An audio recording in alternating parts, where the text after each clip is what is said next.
On débute le bulletin au sud de la région. La ville de Témiscamingue a inauguré hier son premier garde-manger communautaire. Et Alexandre, les gens sont invités à y prendre et y laisser de la nourriture. Oui, y prendre, y laisser de la nourriture, c'est une initiative de Témiscamingue Kipawa Résilience.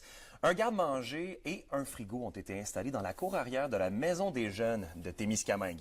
De façon anonyme, les gens peuvent venir y chercher des collations, des ingrédients, même un repas. Pourquoi? Parce que l'insécurité alimentaire frappe.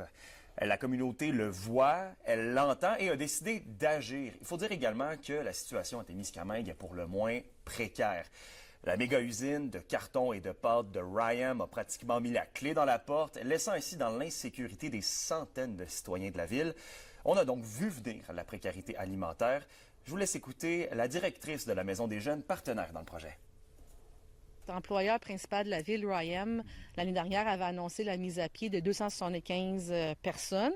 On s'est regroupé, les organismes communautaires, puis on s'est dit qu'il faut renforcer le filet social autour de ces gens-là, puis de toute la communauté, parce que tout le monde a été affecté. Ça a été nommé par les jeunes, ça a été nommé par les familles, le besoin de pouvoir se nourrir.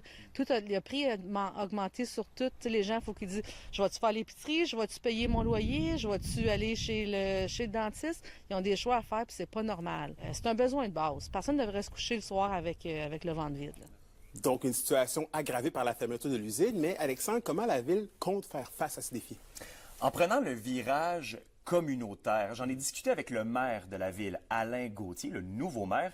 Et pour lui, c'est clair, la situation de précarité alimentaire de Témiscamingue n'est pas unique. L'inflation, le coût de la vie, l'instabilité frappe partout au pays. Reste qu'en seulement quelques années à la ville, il a pu constater l'évolution des demandes et des besoins de sa population. Il parle de deux mondes, un ouvrier, business, et l'autre plus précaire qui a besoin d'un sérieux coup de pouce. On peut l'écouter. Ça nous a démontré que les besoins ont changé. Il y a 10 ans, 15 ans, on avait des demandes de soutenir un tournoi de golf, un party de chasse, un party de motoneige.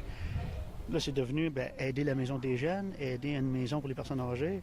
Puis là, c'est rendu, pourriez-vous subventionner un souper par mois pour telle personne de telle résidence qui ne mange pas toujours à leur faim? On a vu les besoins et les demandes changer en 10 ans.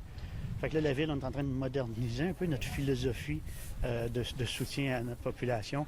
Je veux faire le marketing du communautaire pour faire rencontrer les deux mondes parallèles enfin. En terminant, Anthony, ça bouge tranquillement dans le dossier du redémarrage de l'usine de Ryam. Mais cela dit, il n'y a toujours pas d'acheteurs à l'horizon, mais je promets de suivre le dossier pour vous dans les prochains jours. C'est donc un dossier à suivre. Merci beaucoup, Alexandre. Merci.